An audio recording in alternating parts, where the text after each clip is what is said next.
नमस्कार, मैं राजकुमार पत्रकार कृति न्यूज में आपका स्वागत करता हूं। आज हम मौजूद हैं जिला मोहाली, हल्का डेराबस्सी।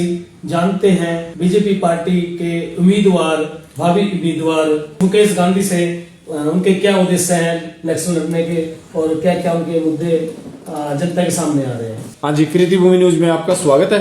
धन्यवाद। लेकिन पार्टी का तो ये है कि मैं 10 साल की उम्र से शाखा में जा रहा हूँ जी। श्री राम जन्मभूमि शिलान्यास, श्री राम जन्मभूमि आंदोलन, यूनिवर्सिटी में अखिल भारतीय विद्यार्थी परिषद, कॉलेज में अखिल भारतीय विद्यार्थी परिषद जी, हाई कोर्ट में प्रैक्टिस करता था तो वहाँ पे महाधिवक्ता परिषद, उसके बाद डेराबस्सी में 2008 से प्रैक्टिस कर रहा हूँ। 2004 से मैं मंडल अध्यक्ष बना, फिर 3 बार जिला उपाध्यक्ष रहा, अब प्रदेश कार्यकारिणी मेंबर हूँ। इस दौरान नगर कौंसिल का भी प्रेसिडेंट रहा, सीनियर प्रेसिडेंट रहा। जितनी जिम्मेवारियां दी वो सभी मुझे पार्टी के करनी मिली और कोशिश की कि सब जिम्मेवारियों को मैंने अपनी ईमानदारी से निभाया। देखिए, जहां तक जनता की बात है जी, मैं एक बात कहूंगा कि आज तक जितने भी उम्मीदवार रहे वो एक कोई बहुत बड़ी विजन पूरे क्षेत्र के लिए नहीं लेकर आ सके जी, जिसमें मैं कह सकता हूं कि आप देख सकते हैं कि कोई भी बड़ा प्रोजेक्ट नहीं आया और खास तौर से जो पॉल्यूशन की प्रॉब्लम है जी, यहाँ इंडस्ट्रियल पॉल्यूशन है और दूसरा जो सबसे बड़ी मेजर प्रॉब्लम है, यहाँ पे हमारे कुछ गांव लगते हैं, गुज्जर बिरादरी के गांव हैं, कुछ राणा बिरादरी के गांव हैं, यहाँ पे कुछ मीट प्लांट्स हैं। वो खुले में कई बार मैंने देखा कि जो ब्लड है वो छोड़ते हैं, जो नदियों में जाता है, जो धरती के नीचे जाता है और जो वही पानी पशु पीते हैं और वही अनाज को लगता है और वही दूध हम लेते हैं। तो ये देख लीजिए कि कैसा जीवन कई बारी हम जीने के लिए मजबूर हैं। और मेरी ये फर्स्ट प्रायोरिटी रहेगी, पहल रहेगी कि ये जो हमारे लोग हैं सभी, इन्हें जो है जो ये वातावरण जो है बड़ा स्वच्छ मिले और स्वच्छ चीजें ही उनको उपलब्ध हो। कई बार तो ऐसे गाँव हैं कि वहां पे खाना खाना ही मुश्किल हो जाता है।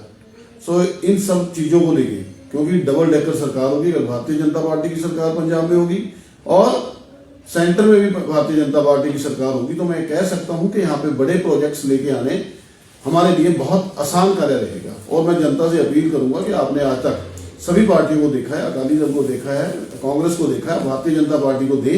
और मैं वायदा करता हूं कि युवाओं के लिए यहाँ पे एम्प्लॉयमेंट और आम लोगों के लिए यहाँ पे जो है स्वच्छ वातावरण जो है वो हम लेके आए। हरियाणा पंजाब की बाकी बातें करूंगा तो आप खुद जानते हैं सब कि क्या फर्क है पंजाब और हरियाणा में। आप देखिए, स्वच्छता को एक मिशन बनाना जी, आज हर व्यक्ति चाहता है। अगर छोटे से बच्चे के हाथ से भी कोई नैपकिन गिर जाता है, वो भी चाहता है यहाँ नगरे मोदी जी ने कहा कि मैंने नैपकिन नहीं फेंकना।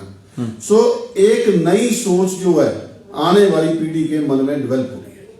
बाहर सोच के लिए जाते थे, देखिए कितने, मैं कहता हूँ आप गांव में जाइए, यहाँ पे 20,000 से ज्यादा जो है बाथरूम बने हुए होंगे। ये सब चीजें देखिए, ये स्वच्छता के और हमारे बढ़ते कदम हैं।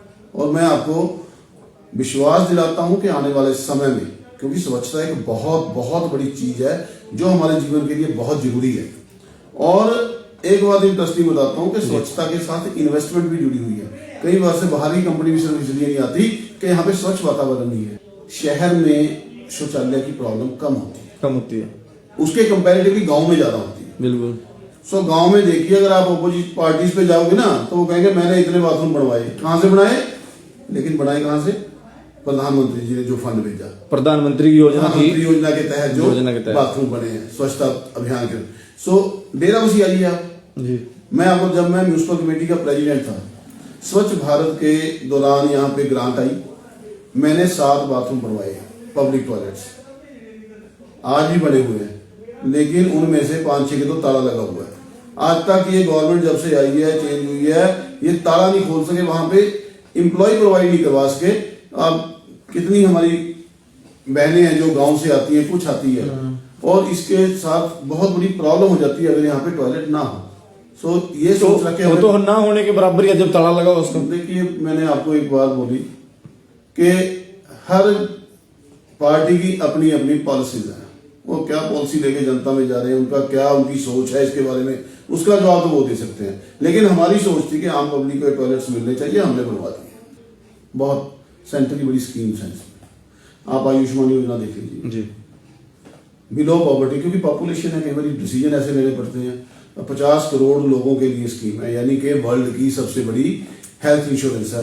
हम बाहर कहते हैं कि हम बाहर किसी जाते हैं वहां पे तो इलाज फ्री है, लेकिन बाहर किसी की 50 करोड़ आबादी नहीं है। हमारी 50 करोड़ की आबादी हमारी आधी भी नहीं होती। सो मोदी जी ने 5 लाख रुपए तक, अगर कोई भी परिवार है उसका कोई भी व्यक्ति बीमार हो गया तो 5 लाख कई बार किसी अमीर आदमी के घर में भी नहीं होते, लेकिन उन्होंने एक कार्ड बना दिया कि आप किसी भी हॉस्पिटल में जाओ और इलाज करो। जनता की वोट की भी ना बाद में पता लगता है कि वोट किसको डालनी है, बड़ी बड़ी सरकारें पलट जाती हैं। सो मैं तो लोगों से ये कहूंगा कि जाएं, अपनी वोट का इस्तेमाल जरूर करें। अन्यथा लोग कह देते हैं मेरी एक वोट से क्या होना है, लेकिन जैसे मैं कहता हूँ कि बूंद बूंद से समुद्र भरता है, वैसी एक एक वोट जो है बहुत मायने रखती है। आप जाएं, अगर आपके किसी व्यक्ति ने काम किया तो उसको वोट डालें, अगर नहीं किया तो वो आपकी वोट का हकदार है। इसलिए अपना नुमाइंदा जरूर चुने और योग्य चुने। अगर आपके आसपास कुछ गलत हो रहा है या आपके साथ गलत हो रहा है, हमारे सीधे के नंबर संपर्क करना। हम आपके पास बने हैं, बने रहेंगे। बने रहे कैमरामैन प्रदीप के साथ, देखिए स्पेशल रिपोर्ट।